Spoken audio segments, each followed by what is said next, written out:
Good afternoon, everyone. I apologize for our tardiness. I was with the President. Let me begin with a few scheduling announcements today. President Trump will travel to Scotland, where he will visit both Turnberry and Aberdeen from July 25th to July 29th. During the visit, President Trump will meet again with Prime Minister Starmer to refine the great trade deal that was brokered between the United States and the United Kingdom. And the President and the First Lady will travel to the United Kingdom for an official state visit from September 17th to September 19th later this fall. This will mark a truly unprecedented second state visit for President Trump, and he is honored and looking forward to meeting with His Majesty the King at Windsor Castle. There has been a wave of positive economic news over the past week, which I would like to highlight today. Joe Biden's inflation crisis has been defeated. Prices paid to American businesses for goods and services were flat in June, which is lower than all 50 forecasters in the Bloomberg survey predicted. And core inflation, which is the best measure of inflation, came in lower than expected again in the month of June. Since President Trump took office, core inflation has tracked at just 2.1% overall and has come in below or at economists' expectations every single month. Wages are growing at a strong pace and prices are falling for everyday Americans. We also saw prices for new and used vehicles and airfares drop last month. In addition, prices for gas, fuel oil, energy commodities, hotels, airfare, public transportation, and fresh vegetables are all down over last year. As we said all along, trust in President Trump. The American dream is back, and everyday families are already reaping the benefits of this incredible economic turnaround in just 6 months. President Trump has ended the era of economic surrender and implemented powerful tariffs to stand up for our workers and businesses and rebalance America's trading agreements. Despite all of the doom casting from the so-called experts claiming that these tariffs would be the end of the world as we know it, the opposite has occurred. Tariffs are not inflationary, as President Trump has said all along. In reality, tariffs are a source of massive revenue. We're seeing trillions of dollars in private investment pour into our country right now because the companies around this world want to make their products right here with American labor and not have to pay any tariffs at all.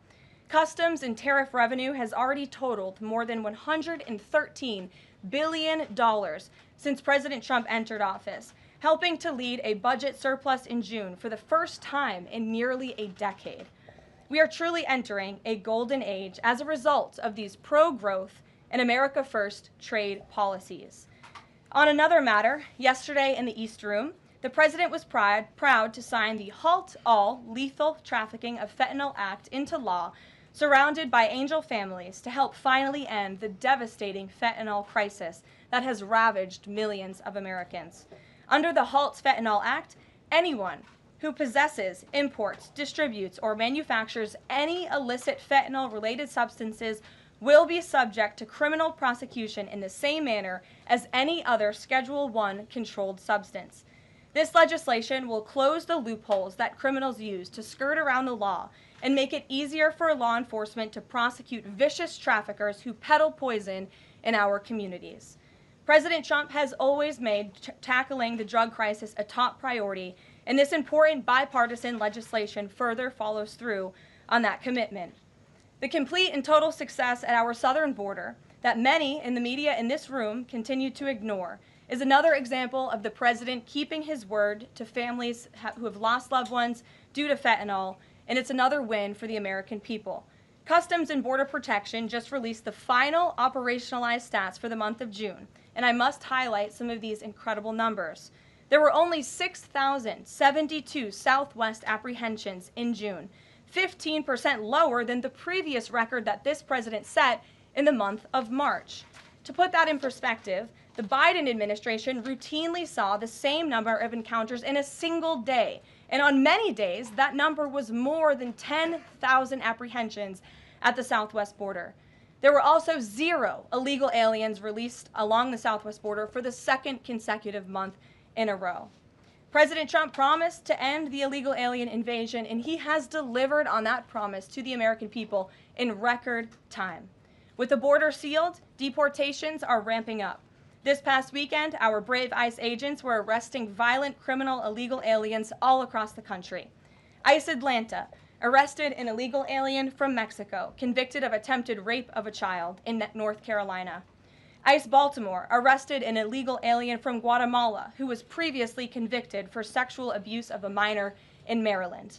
ICE Houston arrested a criminal illegal alien from Mexico whose previous conviction includes aggravated sexual assault of a child in Texas. ICE Salt Lake City arrested a 32-year-old illegal criminal alien from Mexico who was previously convicted for child abuse and injury. ICE Baltimore arrested a criminal illegal alien from El Salvador convicted in Maryland for possession of child pornography. And ICE San Antonio arrested a criminal illegal alien from Mexico convicted of aggravated sexual assault in Texas. The men and women of ICE are heroes. They are putting their lives on the line every day to get the worst of the worst, these types of criminals, out of our communities and out of our country. And the president continues to strongly have the backs of all ICE agents who are doing their jobs to keep all of us, including everyone in this room, safe.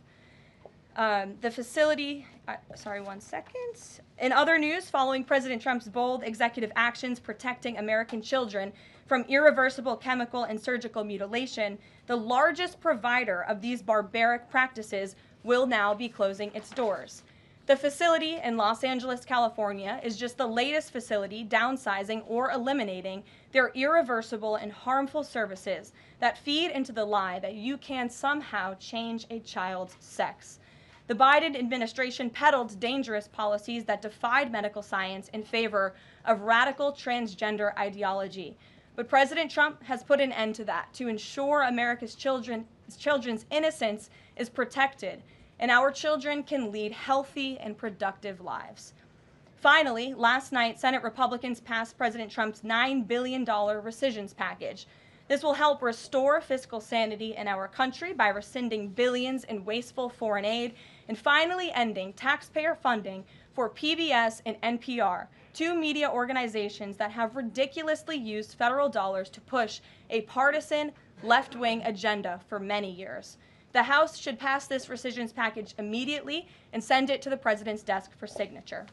On another note, I know that many in the media have been speculating about bruising on the president's hand and also swelling in the president's legs. So in the effort of transparency, the president wanted me to share a note from his physician with all of you today.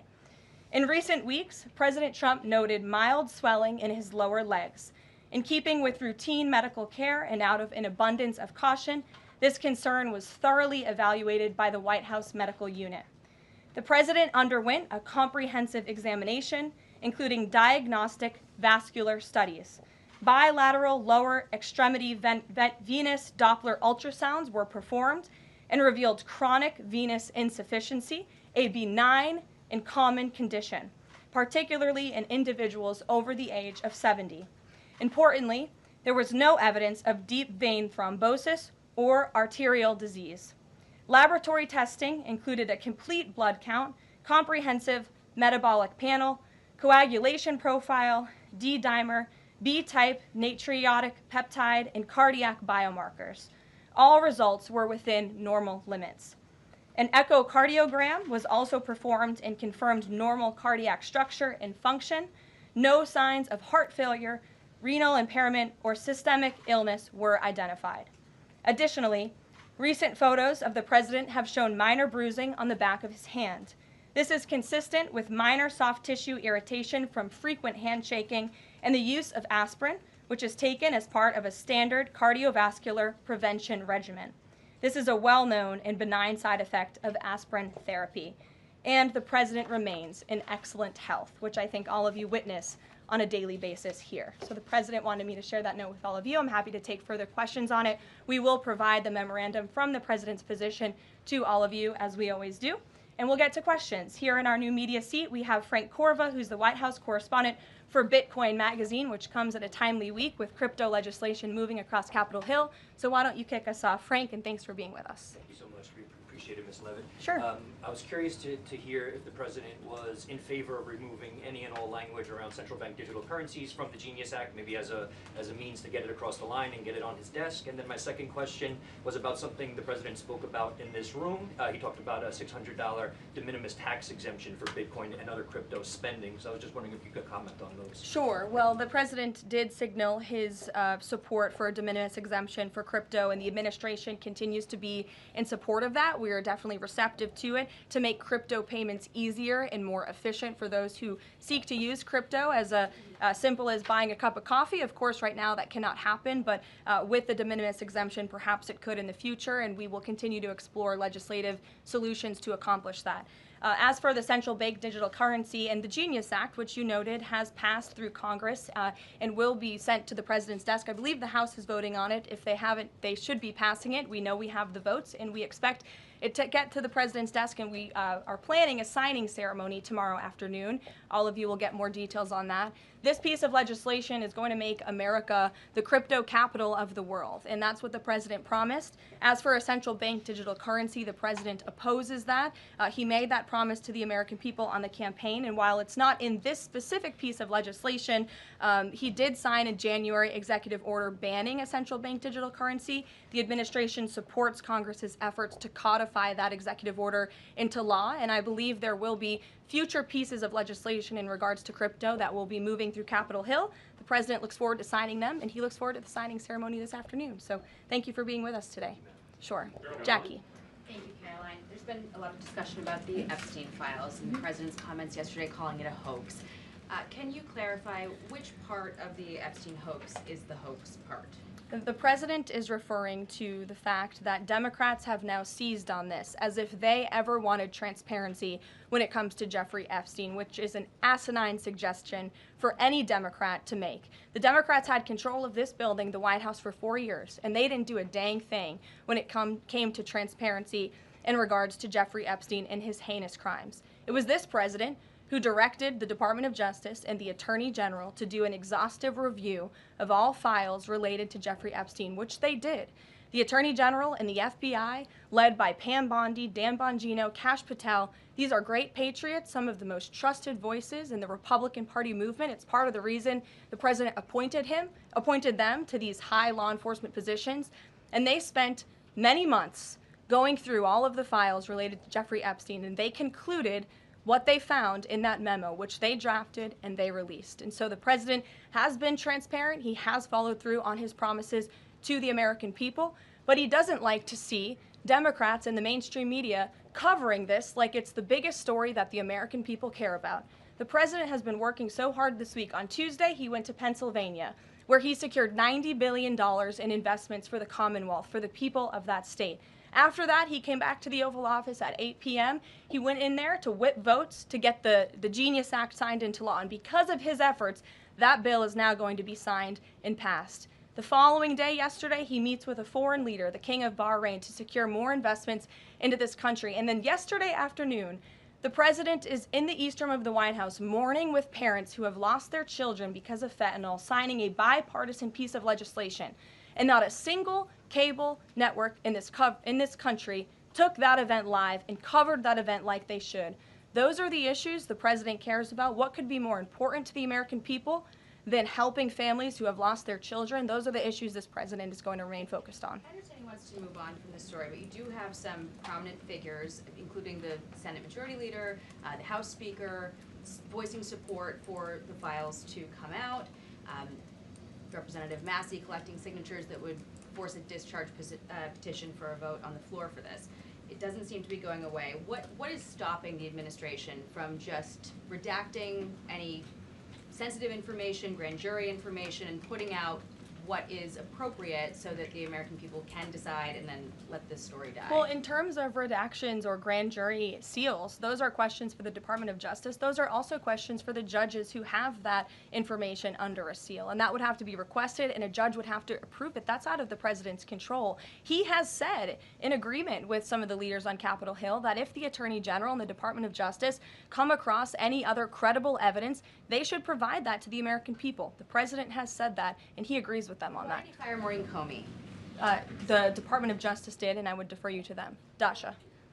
Has the White House been directly in touch with some of the MAGA influencers that are still not satisfied with the administration's handling? And has the message to them been similar to what the president has said, which is sort of either let this go or we don't need your support? Well, look, the president and this team are always in contact with the president's supporters with voices of many kinds on both sides of the aisle. I think that's part of the reason this president is a great president, because he's willing to listen and hear other people's perspectives. But ultimately, he has led this country, not just over the past 6 months to historic success, but also through his first 4 years as president. And as the leader and the creator of the MAGA movement, he has led through these perilous times for our country based on instinct and in the best interest of the country. And as I always say, the American people should trust in President Trump.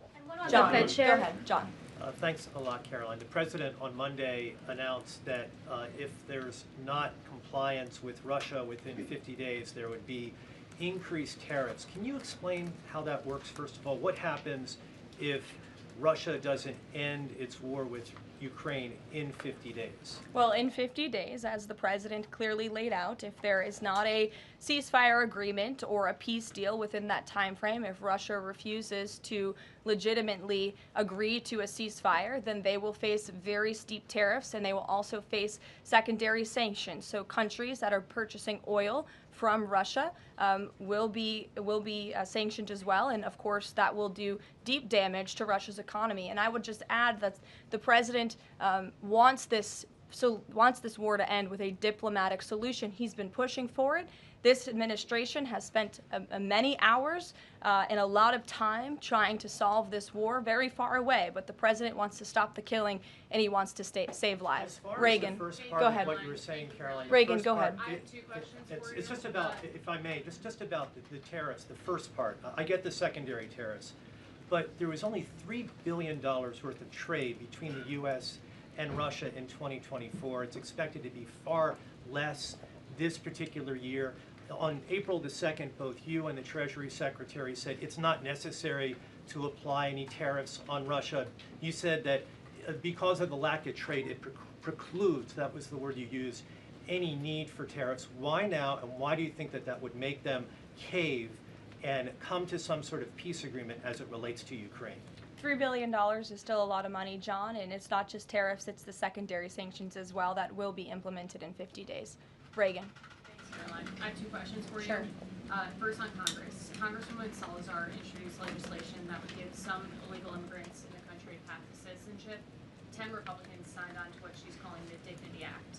I'm curious what the White House's position is on the legislation and if the president would veto this bill if it made it to its desk. From my understanding, the White House nor the president has actually read through this legislation. We've been focused on, of course, the One Big Beautiful Bill, which passed, which is another historic accomplishment of this president in record time. The Genius Act this week, the rescissions package, that's been the focus of the White House. But the president has made it very clear he will not support amnesty for illegal aliens in any way. I want to give you a chance to respond to the CEO of NPR. She's claiming that the cuts to their network will, quote, be a real risk to public safety of the country. Congressman Murkowski has argued that public broadcasting stations save lives. Could you respond to these concerns? The NPR CEO said cutting NPR will be a risk to public safety. I am not sure how NPR helps the public safety of our country, but I do know that NPR, unfortunately, has become really just a propaganda voice for the left. Just a few examples for you. In 2020, NPR refused to cover the Hunter Biden laptop scandal in the run-up to the election. They said their assertions don't amount to much, writing they did not want to waste the listeners' and readers' time on stories that are just pure distractions. That does not sound like an unbiased opinion. That sounds like a partisan opinion to me. And this is a taxpayer-funded organization. In 2018, that same CEO that you're talking about called the president in the Oval Office, who nearly 80 million Americans elected, she called him racist, shared a photo of herself wearing a Biden for President campaign hat, serves on the board of a Soros-funded activist group. In 2020, PBS's White House correspondent at the time characterized President Trump's speech then at Mount Rushmore as a love letter to white resentment, promoting the myth of America. In 2017, PBS devoted an entire panel talking about what it means to be woke and white privilege. In 2023, PBS's Washington Week Roundtable covered up Joe Biden's clear mental divide. That's actually quite the clip. I would encourage all of you to look at it. These are not honest news organizations. These are partisan, left-wing outlets that are funded by the taxpayers. And this administration does not believe it's a good use of the taxpayers' time and money. Ed Lawrence. Yeah, thanks, Caroline. I want to ask you about the Federal Reserve. So does the president believe that the slightly restrictive monetary policy stance right now, could that cause an economic slowdown? And if he does believe that, when? What pause are you referring to? No, could the stance of the monetary policy is slightly restrictive?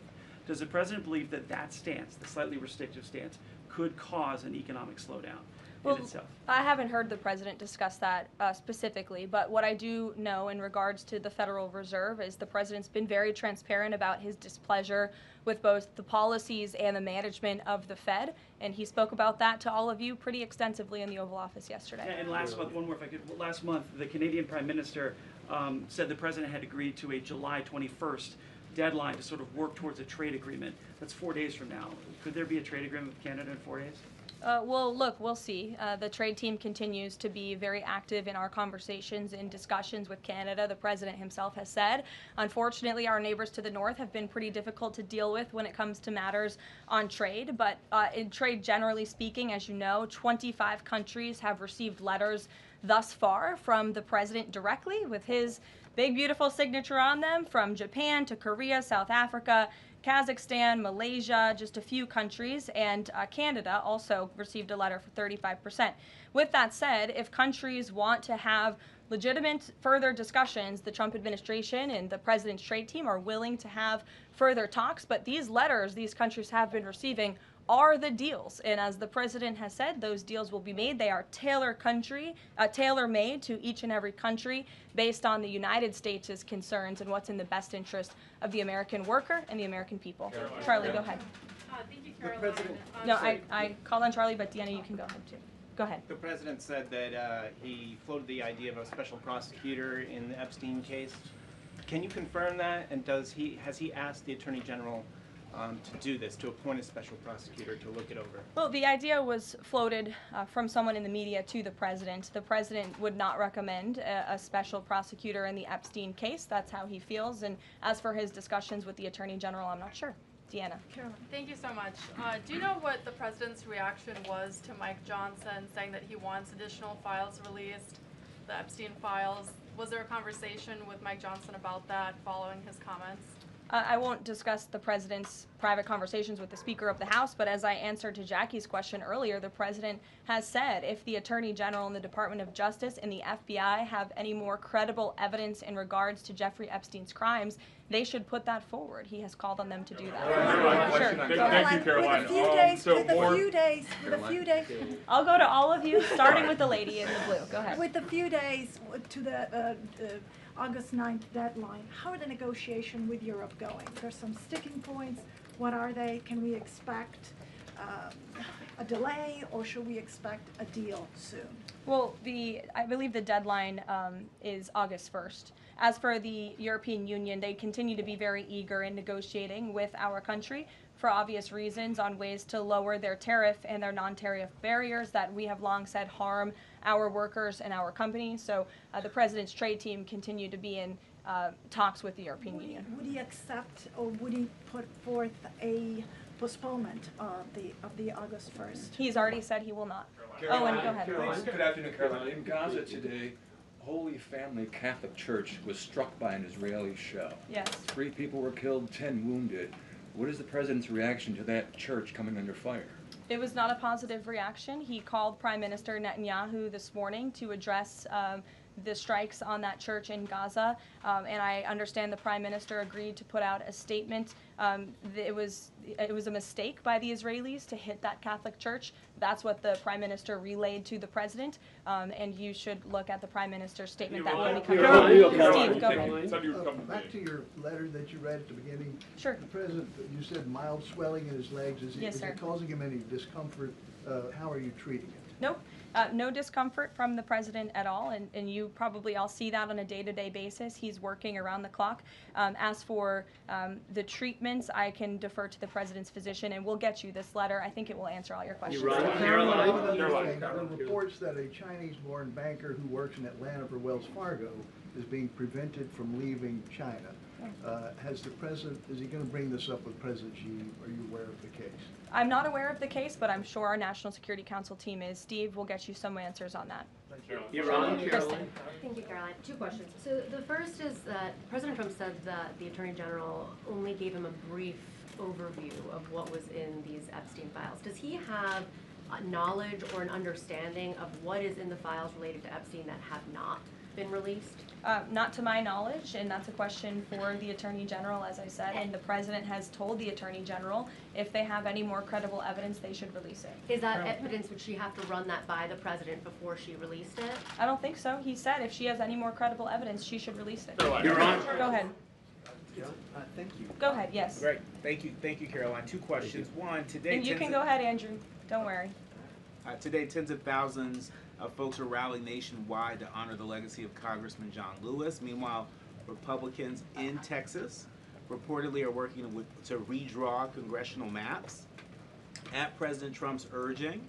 How is President Trump reconciling his call to action for Texas Republicans with the legacy of Representative John Lewis? I'm not quite sure how the two things are related. I think the president would agree that John Lewis served our country for many, many years. It has nothing to do with the redistricting efforts that are currently underway by Texas Republicans to add seats to their legislature. They have the right to do that. The president spoke to the congressmen and women who serve the great state of Texas about it, but it's up to them and it's up to their legislature to get that approved. And Caroline, this is the second question. And Go does ahead. the president support the Justice Department's request for just 1 day in jail for the officer convicted in Breonna Taylor's killing? And what message does he believe that sends to her family and to other families seeking justice in cases of police violence? I haven't talked to the president about that case. Go ahead.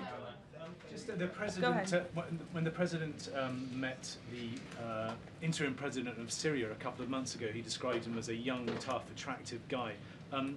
After the latest clashes in Syria over the last few days, does President Trump still support Syria's interim president? The president still supports Syria's pathway to a peaceful and prosperous country, and you received an update directly from the Secretary of State on the ongoing situation between Syria and Israel. I spoke to him myself this morning to get an update, and as soon as the United States became involved in this conflict, we were able to de-escalate, deconflict. That seems to be continuing. Syria agreed to draw back their troops that were in the area where that clash was ongoing, and we continue to be very actively monitoring the situation. The president wants to see Syria become a prosperous and stable country, and by the lifting of the sanctions on Syria, he's giving them a real chance to do that, and he wants to see that through. Andrew, go ahead. So on Tuesday, the president told a very detailed story about his uncle, noted scientist John Trump, and Theodore Kaczynski, the late Unabomber. He said that Dr. Trump taught Ted Kaczynski. Ted Kaczynski was not identified as the Unabomber until 1996, 11 years after John Trump passed away. It would have been impossible for John Trump to have ever discussed the Unabomber with the president. So what was he talking about? And I have one follow-up. Andrew, with so many issues going on in the world, I'm a little bit surprised you would ask such a question, although I'm not sometimes coming from you, I will say, but I'm willing to give you an answer. Nevertheless, the president's uncle did, in fact, teach at MIT. He was a very intelligent professor. The president's very proud of his family. In fact, the president has a letter from his uncle on the MIT letterhead that sits in the Oval Office dining room. Maybe we'll let you see it sometime. And then Elizabeth. Caroline, one more on. Elizabeth, will the go president consider pardoning Ghislaine Maxwell Elizabeth, if the Epstein case is a hoax? Okay, I'll start off with the president said last week he would not be getting involved in the New York City mayoral case. If that mayoral race, if that's still the case, given his history drawing a large crowd in New York City, what's his reason for staying out of it in that way? Well, look, I think the president reserves the right to get involved in races or not get involved in races, and he's made the decision not to weigh in on the New York mayoral race, as you rightly pointed out, although he has gone as far to say he absolutely does not want to see Zemdami, elected, who is a known communist who supports the abolishment of private property, the defunding of police. He has made very well-known anti-Semitic statements. It would be a disaster for New York and for this country, and I think it's quite telling that this individual, a known communist, has been spending time in Washington this week meeting with leaders on Capitol Hill. This is truly where the Democrat Party is headed. Clearly, they learned nothing from November 5th in the president's overwhelming victory. Mary, go ahead. Thank you, Caroline. I want to backtrack to the hospitals that have stopped providing transgender surgeries and hormones for kids. On this front, does that have anything to do with the DOJ subpoenas last week? Should we expect any more hospitals to be shutting down their programs? And I wanted to also ask what you make of all these media reports, especially the AP, which I noticed, which portrays these children as losing something that's saving their lives. Yes, I think the president spoke a lot about this issue, which is a political issue, but also really a cultural issue that impacts children and families. He talked about it a lot on the campaign, and I think he was quite surprised by the uptick we were seeing in the embracement by the Democrat Party when it comes to the chemical castration and mutilation of young, innocent bodies. And so the president made it a very early priority to sign very strong executive orders to cut off the funding for any hospital or any medical facility in this country that provides such barbaric procedures. And as a result of that strong policy and the president's strong common sense position on this issue, we've had such an overwhelming response, which is great for children in Arizona. Phoenix Children's Hospital has stopped providing puberty blockers and hormone therapy to minors. In California, Stanford Medicine ended sex change surgeries for minors. Children's Hospital Los Angeles is closing its Center for Trans Youth Health and Development surgical program. In Illinois, Lurie Children's Hospital Chicago stopped sex change surgeries. Again, let's think about what we're talking about here. Sex change surgeries for minors. These are barbaric practices that no child, innocent child, should have to endure. And the president wants to protect the innocence of children, and I know the vast majority of Americans support him in that effort. This is a wildly popular and common sense endeavor this administration has taken, and we've seen many of these medical institutions have followed through with the president's executive orders, but will continue to take further action on this important issue.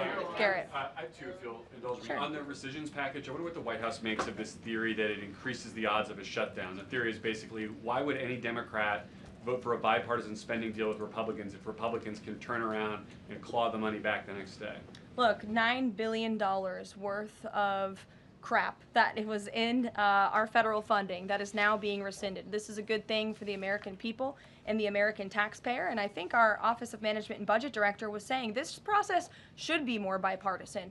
Democrats, there was a time in this country where Democrats too cared about getting rid of waste, fraud, and abuse in our federal spending. I think every American agrees the government spends way too much money on things that don't matter. Some of those things includes PBS and NPR, or for instance, the Democracy Fund, which was funded to the tune of $83 million through the Department of State, but they were giving hundreds of thousands of dollars for gender equality and empowerment hubs in Yemen, $3.9 million for strengthening information integrity, equality, and democracy for LGBTQI population of the Western Balkans.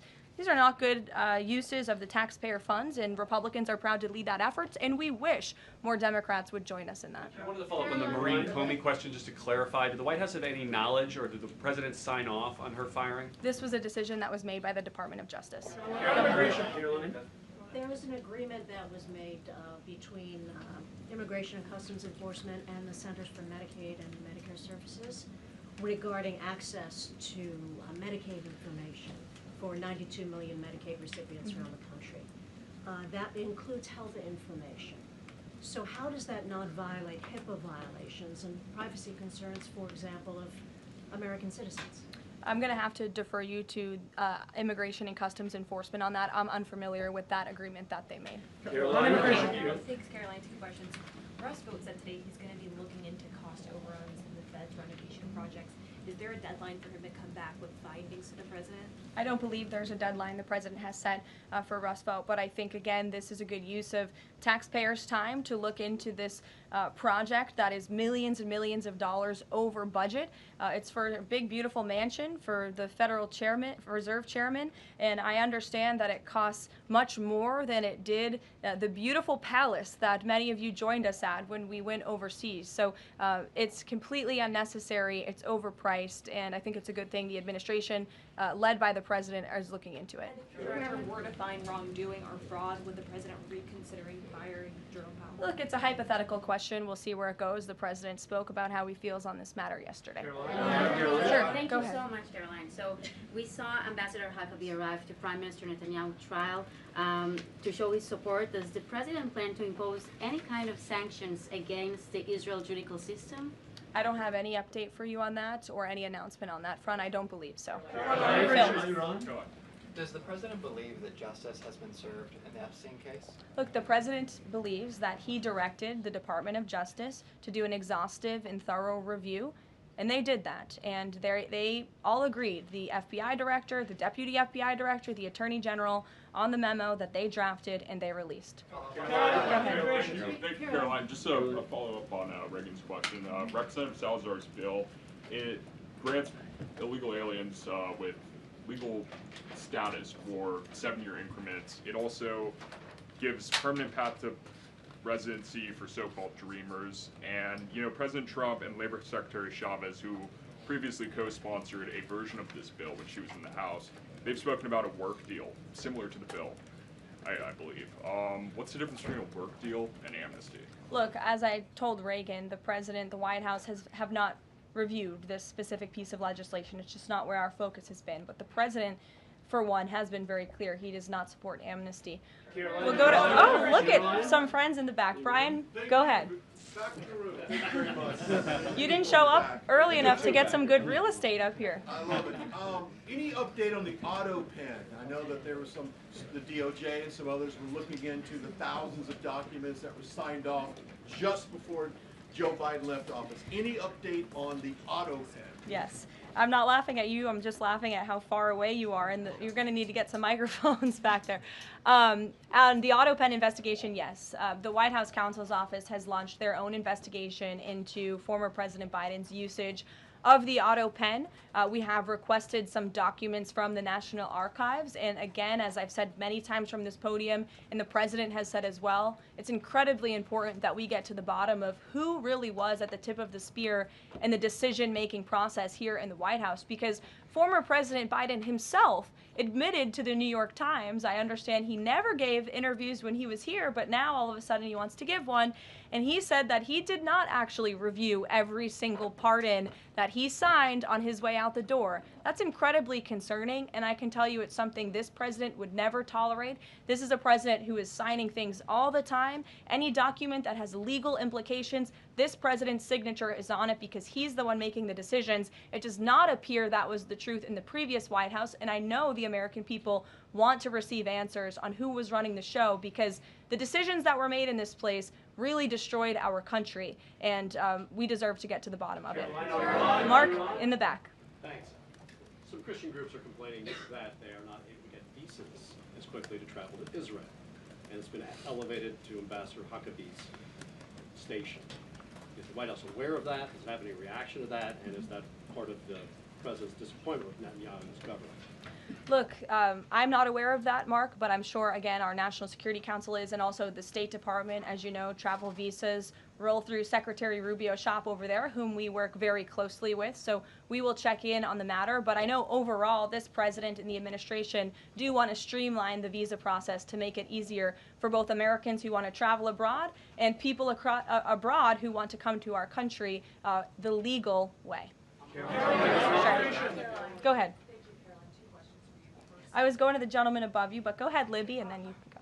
Sorry. Okay, two questions for you. The first is, during the Hill Nation Summit, Secretary Noem suggested there could be some changes to TSA's liquid limits. Is the president aware of that? Is that an idea that he's backing? And what would that timeline and the changes look like? Sure. I would defer you to the Department of Homeland Security, but I did see Secretary Noem's comments, and I think it's great that on day one she asked TSA, what are we doing right? What are we doing wrong? How can we make air travel more efficient while maintaining utmost security for American passengers and travelers? And I know they announced no more shoes, or you don't need to take off your shoes anymore at the airport, which I think is welcome news to all of us who travel a lot. But further guidance or decisions, of course, that's in the Secretary of Homeland Security's overview, and I would defer to her. The other question for you is on Bondi and Burgum's trip today to Alcatraz. I'm curious what the funding is going to look like for that, and who the president does want to see incarcerated there, if it were to become. Sure. Well, this was an idea of the president. He spoke about it in May, and he directed his administration to review a reopening plan for Alcatraz if it is possible, which is why the Attorney General and the Secretary of Interior have traveled there today. They are touring the site, and if the Alcatraz prison is reopened, it would be under the purview of the Bureau of Prisons. And the Secretary of Interior also would play a big role in this as well. So they're there to review the site today, and I'm sure you'll hear more from them on it later. And just to follow up, Libby, on who the president wants to see housed in Alcatraz, the worst of the worst criminals in this country, both American criminals who convict heinous crimes, but also illegal alien criminals before deportation as well. Sure. Go ahead. The State Department yesterday urged the Chinese Communist Party to cease its campaign to eradicate Falun Gong, a peaceful spiritual practice. With the anniversary of this brutal persecution approaching, does the White House have a message for the CCP on this? Well, I will get you one, and we will get back to you. Sure. Go ahead. We'll take. Go ahead, and then go ahead. Sure. I've never called on you. Why don't you go ahead? In the red tie. Me. Dr. Harper behind. Thank you. Yes. Go ahead. Go ahead. Me. Thanks. Yes. Thank you, Karoline. Yes, you. What's your name? My name is Matias. Thank you. What's your outlet? I'm from Record TV, Brazil. Great. Brazil's President Lula recently said that President Trump was elected to govern the United States and not to act as the emperor of the world. And he also emphasized that Brazil is open to negotiation. I'd like to hear what you have to say about it, what the administration has to say about it, and specifically what areas are currently open to negotiation in the light of the 50% tariffs that were announced. Sure. The president is certainly not trying to be the emperor of the world. He is a strong president for the United States of America, and he's also the leader of the free world. And we've seen a great shift across the entire globe because of the strong leadership of this president. In regards to Brazil, the president sent a letter to Brazil announcing their new tariff percentage. He also directed our USTR ambassador, Jameson Greer, to launch an investigation of Brazil under Section 301 of the Trade Act of 1974, designed to address unfair foreign practices that are affecting U.S. commerce. For years, we know Brazil's digital regulations and weak IP protections have undermined U.S. tech and innovative companies, and their tolerance of illegal deforestation and other environmental practices puts American producers, manufacturers, farmers, and ranchers who follow better environmental standards at a competitive disadvantage. So this president always acts in the best interest of the American people and the United States of America, and he will continue to do so. Thank you very much, everyone. We'll see you later. I appreciate the enthusiasm today.